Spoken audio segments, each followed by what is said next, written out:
Petite mise au point avant de démarrer cette vidéo. Ma phrase d'introduction « Salut bande de tarlouses » n'a pas pour but de viser une communauté quelle qu'elle soit. Je m'excuse si cela a pu être mal interprété, mais pour moi c'est du même acabit que si je démarrais les vidéos en disant « bande de connards » ou encore « bande de trouducs ».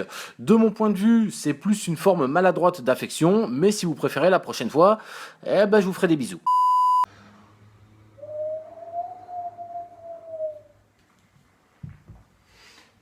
Ah, sale bête, où est-ce que tu te caches, hein? Mais qu'est-ce que tu fais, Fred? Mais c'est toi! Tu vois pas que je suis en train de chasser du fantôme? Avec un aspirateur. Oui, bon, effectivement, non mais sur papier, effectivement, ça avait l'air d'être une bonne idée. Attends, je vais aller chercher un balai, je vais t'aider. Oh. Oui, bah, fais donc ça, femme. Bon, bah, générique, hein.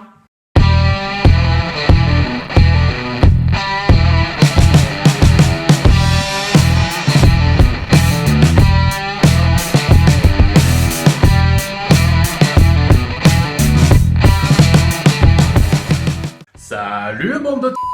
Alors, il était attendu au tournant pour un défonçage de tronche dans les règles de l'art par rapport à ce qu'on a pu voir dans les différentes bandes annonces. Il est enfin sorti dans les salles obscures. Alors, que vaut finalement ce reboot de SOS Fantôme?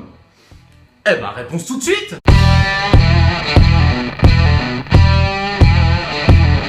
Ah bah c'est l'été des surprises au ciné, hein, moi je vous le dis. Autant Suicide Squad nous a vendu du rêve et se révèle être au final archi décevant, autant bah c'est tout l'inverse pour SOS Fantôme. Ah mais on sait vraiment plus à qui se fier là, hein. Ouais, vous avez très bien entendu, le film est loin d'être le nanar ultime auquel on s'attendait. Alors certes, ça ne va pas être le film de l'année, mais son déroulement, son rythme, ainsi que son scénario, certes pas très original, mais qui a le mérite de se démarquer des deux premiers opus tout en apportant certains clins d'œil à ces derniers, et bien tout ça donne 2 heures de bon divertissement qu'on se retaperait volontiers lors d'une choucroute partie entre potes. Ouais, j'aime la choucroute et je vous merde. Avec des effets spéciaux faisant largement le taf, certains plans pas mal stylés et surtout de la bonne grosse marade. Ah mais on est vraiment des connards à vouloir juger le potentiel d'un film juste avec les bandes annonces, hein. Moi le premier. Hey connard! Oui c'est moi. Tu t'es retourné?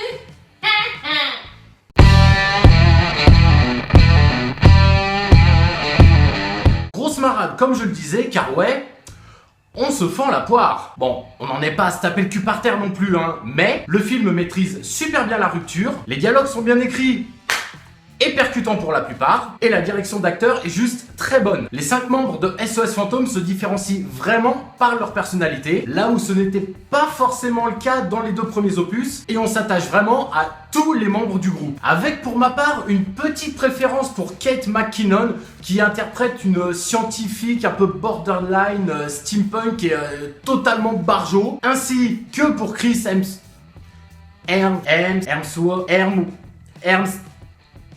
enfin Thor quoi, qui s'avère être juste génial dans son interprétation d'un standardiste complètement con, hein, je vois pas d'autre mot pour le qualifier sur ce coup-là. Mais ce côté comique du film est à double tranchant, car il est omniprésent, si bien que l'on perd toute l'intensité dramatique que pouvaient apporter certaines scènes. Je sais pas, c'est comme si moi j'allais me mettre à faire des vannes alors que mon chat était possédé par un esprit maléfique. Donne-moi des croquettes. Ah! Et c'est d'ailleurs ce point qui m'amène au 3e mot de cette critique.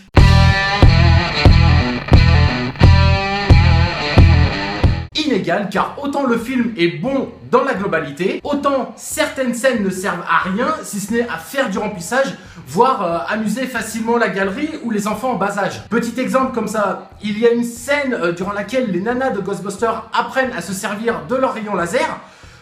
Ça part en n'importe quoi, j'avais juste l'impression de me retrouver au cirque Zavata et d'assister à un numéro de clown. Quant aux scènes d'action lors de la bataille finale, ah bah c'est du classique, hein. Alors qu'il y a quand même certains passages totalement en décalage avec tout le reste du film, et là je pense notamment à une scène de danse d'une des Ghostbusters dans le QG de l'équipe. Bah là les scènes de fight tombent dans une facilité de réalisation façon plan au ralenti pour bien montrer que ça castagne du fantôme. D'ailleurs ça, Ça m'a gêné. On ne bastonne pas des fantômes. On les capture avec un putain de proton pack sa mère et on va pas leur défoncer la gueule avec une grenade ou un poing américain, bordel. Mais ça veut dire quoi ça? Moi dans ce cas, demain, je vais aller chasser du Pokémon et tenter de choper Pikachu avec un mortier plutôt qu'avec une Pokéball. Je pourrais également rajouter que bien que tous les membres de l'équipe fassent très stéréotypés, Leslie Jones fait quand même très caricatural. Mais la pauvre en a déjà pris tellement dans la gueule sur les réseaux sociaux que...